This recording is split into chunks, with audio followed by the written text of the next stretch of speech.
And I just want to thank you, Connie, for making time to chat with us today. You were one of the original guests on this IG Live. So I'm excited to have you join us again because it's been a couple months. Thank you. And we definitely, want to know what you've been up to. So why don't you kick it off and why don't you tell us a little bit about yourself? Okay. I feel like a little bit like the Supremes, like one of the originals, So it's so great to be back. So for people that are joining, I am a brand and marketing strategist and in entertainment, media, sports, and that, in those arenas. I started out in radio, so I have 14 years of radio experience. So if you're from New York, K-Rock, PLJ, I was at the MS Communication stations. So it was KISS FM, CD 101.9, and Hot 97. Super fun. Then went over to live entertainment. So I was at Madison Square Garden, Radio City, Prudential Center Arena, AEG Live. Again, it's all about live entertainment, right? And then I went over to the agency side, where I was working with a lot of really great brands. So Samsung, Amex, Nike, Google, Coke. So got a lot of experience there. And then, even that part was experiential and lots of live entertainment and really pulling all those marketing pieces together. And then obviously with COVID, we know what happened there. But so right now, like you were alluding to, there are definitely lots of shifts. So right now, I am revisiting a festival conversation, so we'll see where that goes. And we'll talk about that. We'll talk about COVID and the impact of that. So it's kind of like, we'll see where that winds up going. I'm on the advisory board of a sports and entertainment startup. So it's a talent and marketing agency. It's taking up a lot of time getting it started, so it's been good. It's called TMI Universal. I'm an executive coach for, which I don't think I mentioned that in the string of things I ran through, for SLG Imna, our friend Shauna. So I'm doing that. And then, something really great happened. During this time, I realized I had a couple of friends who were like, well, what am I going to do for work? So it's like, can you help me with, my branding of my new business? I want to start a company, and everyone's, doing their side hustles and maybe doing it, permanently and trying to figure it out. So I'm like, sure.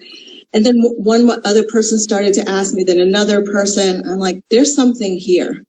So I took the opportunity to what I'm doing now is teaching brand strategy through the marketing execution for people starting their own business. And a lot of that is really women-based, women-owned businesses, which I love.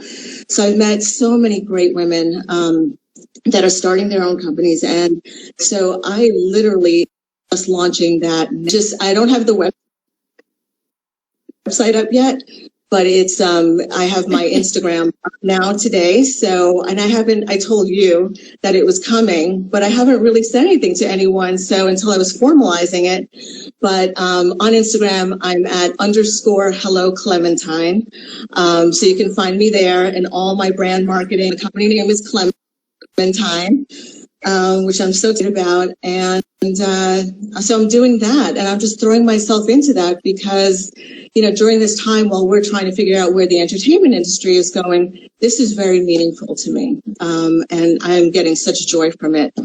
And so working on that and starting a podcast in January. So much going on. It's very busy. Yeah. That's amazing. So I feel like _Hello Clementine is like breaking news on IG Live on Kick It by EP. Thank you for that. It is your exclusive. Thank you, Connie. That's awesome. Yeah, I've got like 2 posts up. So. That's okay. That's okay. Yeah. Listen, you're starting. So I'm gonna ask you about that before we go on to other topics that we're gonna discuss. The music stuff, yeah. But tell us what's behind the name. So Clementine to me is one of my favorite names. And so people that know me and my husband and I, we have a beautiful orange tiguan, and I called it Clementine. And that name has always stuck with me. I've wanted to use it for something. But to me, when it comes to like brand strategy and people starting their businesses, sometimes it feels like very heavy and almost insurmountable. Like, how do I do this? How do I launch a brand? And people automatically think about the big brands. So my whole thing is like, how do I demystify that? How do I break it down into small chunks? And so Clementine is a very happy, light, invigorating kind of name. And sometimes when I've told people like the name Clementine of the car, they sing it back to me. They're like, Clementine, so I just feel like it brings like a lightness to it and fun and energy. And it's also a name that is going to house other projects that I'm doing. So whether it's helping women build their businesses or the podcast, and I have a Latina initiative that, I want to work on that you and I are talking about, and some other things. So it's the overarching brand name. Mm-hmm. I love it. Well, congratulations. I'm so excited that our audience got the exclusive. So thank you on that, Connie. And it's just been, I just want to say that, when we first spoke months ago, it was like the world was just turning upside down with COVID. And it's been amazing to see like all the stuff that you've been able to accomplish and the opportunities that you have found during this time. So kudos to you, from that perspective. So I want to quickly talk about live events, because you have such an amazing, not only amazing experience, but such an amazing perspective on what live events, what it was pre-COVID. And now I want to, I'm curious for your perspective for post-COVID. What do you think that we're going to see when eventually live events, concerts, come back? So, I feel like this conversation definitely changes. I'm in several live events, especially when it comes to the music industry, different groups, and we talk every couple of weeks. And there's so much change and so much pending on, honestly, the vaccine. It's when people feel safe. Like, what is that going to take? So now, we thought a few months ago that we were going to talk about 2021 mid-year, and then it became fall. And now, we've read articles and interviews with Live Nation, Gruppino, and just talking about 2022 when it gets into full gear.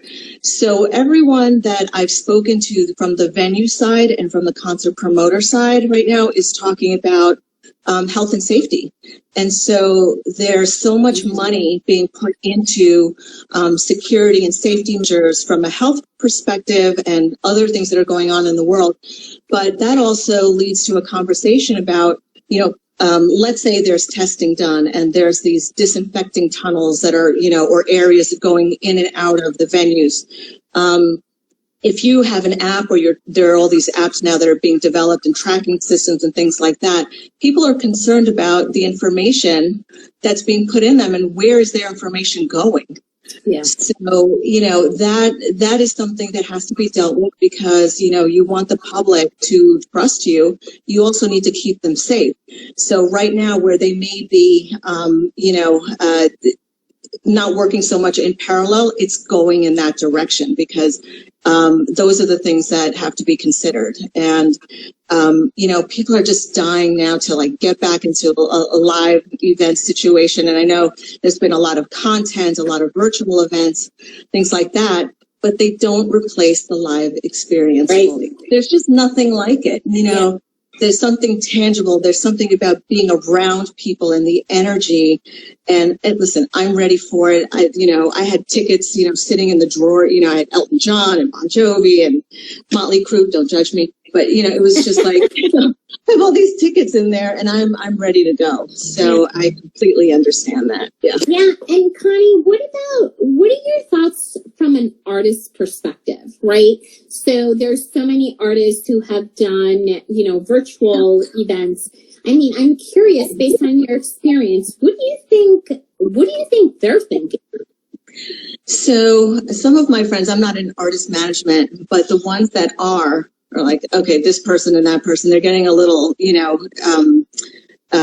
homebound, feeling homebound. But, the opportunity was there to talk directly to their audience. And so everyone's doing their Instagram lives and their Facebook and all these different performance opportunities, which has been great. But at some point you get a little stir crazy. So, and there have been wonderful creative projects that have come out of that. So I think we'll see a lot of new technology, integration, social media integration back in the live area. And that's an extension of the marketing and those pieces. But they're ready to go out on the road too, and some of them are putting out new music. And like, of course, because I'm shameless, like Bruce Springsteen, and I am ready to see him again. It doesn't matter how many 60, 70 times I've seen him, I'm ready. So, and going back to that point about, getting that feedback from a live audience is very different than seeing, the hands waving and the thumbs up, Yeah. So there's that piece that's missing. Yeah, you know what? It's interesting. One of the comments that you made actually ties into my next question. So for those that don't know, from an audience perspective watching, historically, when you work for a concert venue and there's a concert, the venue marketing team is not allowed to push out content from the concert. So Connie, based on what's happening now with all this virtual stuff, and to your point, there's definitely going to be integration moving forward post-COVID. Do you think that those restrictions are going to be lifted, where venues and venue marketers will be allowed to push out content from a live event once we're back? I think that conversation is going to be heavily in play because there are permissions, legalities, things in the contracts, etc. But as you start talking to your audience and you're in that pocket of time, you're addressing people that may or may not, or haven't been sold yet on attending live events. So I think it's a way to slowly get them back into that. And so, redline those contracts and, go back in there and reorganize how you would do that kind of work. But I would imagine so. And as a marketer, when I was at a venue and dealing with all those you can'ts and you cans, you always ask. And this brings up, a whole bunch of, new opportunities. So with all this change, there will be good things that come from it. And I would think so. There's definitely that opportunity.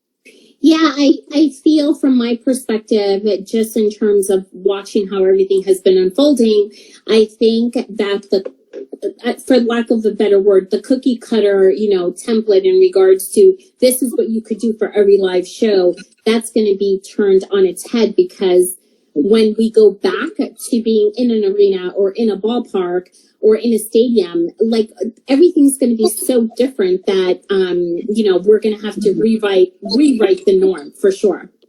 Exactly. And then people, with that, dipping their toe back into that scenario, they're thinking, do I want to be the beta?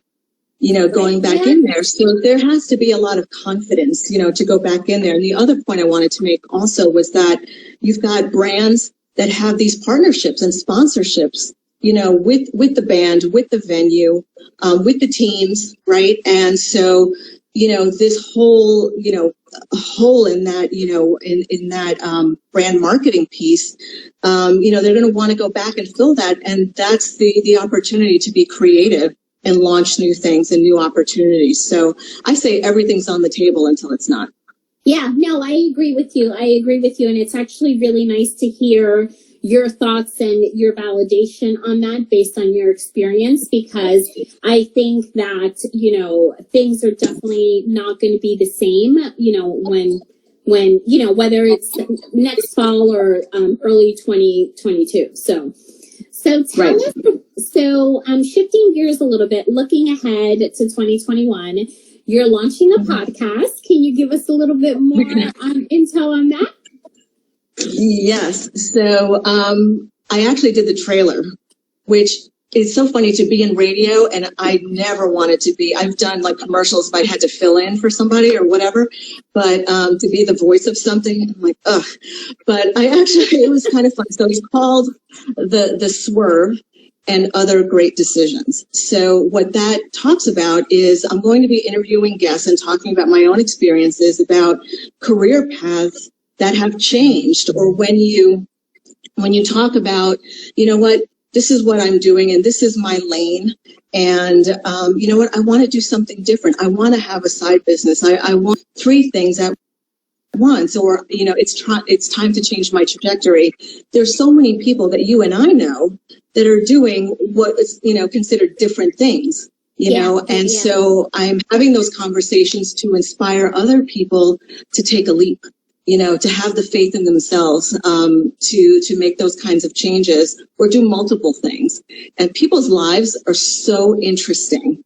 So that it's going to be a lot of fun. So I have a list of people, and we're probably going to be rolling out in sometime mid-January. That's awesome. Well, I'm excited to hear those. So good luck with that and everything else that you're doing. Thank you. So, Thank you. Connie, what would be your 3 career insights that you would share with our audience today? So I know, since I watched the show, and you have been doing this for months and asking people and thinking, what do I have new to say? You know, so I wrote it down. So there's a couple of things that come to mind right now, and they've shifted from when we started just a little bit. So right now, the first thing is take the shot. And don't wait politely to ask for anything, to do anything. You know, if not now, then when? You know, now is the opportunity to do different things. And, you know, you want to go for that C-suite, you know, position. Just go for it. You want to start that, do it. You know, go. And, you know, the days of waiting are over. So I just say, you know, do it. Life's too short. We've seen so many things that happen, and you don't want to be the person that's saying, I should have, you know. So whether you're in corporate life or doing something outside of it, or doing multiple things. The other thing I'd say is a breadth of experience times curiosity. That is a killer combo. I would say to embrace that. So, and that speaks to what I was saying before, you know, with different kinds of experience. I have breadth of experience. And I think Courtney was saying that on Tuesday when you were interviewing her. And you have so much experience. And I have often been told, especially as I was building my career, like, oh, you did marketing and programming? Well, which one is it? And, you know, picking a lane is so over. You know, there's so much value in working across functions and industries, and you bring all that back to your current job and your current role. I think it adds value in so many different ways. And especially now as you get older and you move up the ladder, whatever that means today. But the breadth of experience helps you in so many ways, you know, to do your job and to help everyone else around you. And it gives you a different perspective. And to me, it gives you dimension. And there's nothing bad with that comes with that. Right. And so the last thing I would say is simply be kind. I know a couple of people have said that already. And I have seen such kindness from people that I personally don't know very well, that have just come out to say hello and be supportive. And of course, people that I do know. But I've also heard stories of people not so much, you know, and, you know, ghosting people. And that goes to your post. So I saw your post. And it's interesting because I have this post for LinkedIn, you know, and it talks about, I didn't post it yet, but, you know, the ghosting and the disappearing, and people are struggling to get their lives together and to change their lives. Kindness goes a long way, kindness and empathy. So, you know, do the right thing. You know what that is. So those are my 3 things today. But you ask me tomorrow, they may be different. Okay, well, those are awesome. And I especially love that picking a lane is so over. I mean, I know that's not one of that was color commentary to your number 2, but I love that because it's so true, right? We all, I think everything has changed for us. And I think that, what used to be is not what is going to be. So, thank you, Connie. And I really appreciate, you know how much I appreciate you. I'm so excited for what's to come for you. And thank you for your time today and chatting with us again. Throwback Thursday. Yeah, no, I love this. And I love the fact that you're doing this. And I have to say that you bringing together this community of people just to hang out and talk and just give their perspective, it's been so valuable to me because when I need and I always try to catch it live, but when I need a break and I want to hear what other people are doing and what they're going through, it's this kind of connection that feeds my soul. And I think that it's, and you've heard the comments, that it just helps everybody else. So you're doing such a great thing. And I personally really appreciate it and, have a warm spot for this platform and for you. Okay. Well, thank you. I appreciate that. Thank you again, Connie. Thank you everyone for watching, and we'll see everyone here next week for our next lunchtime conversation. Bye. Yes. Bye. Bye.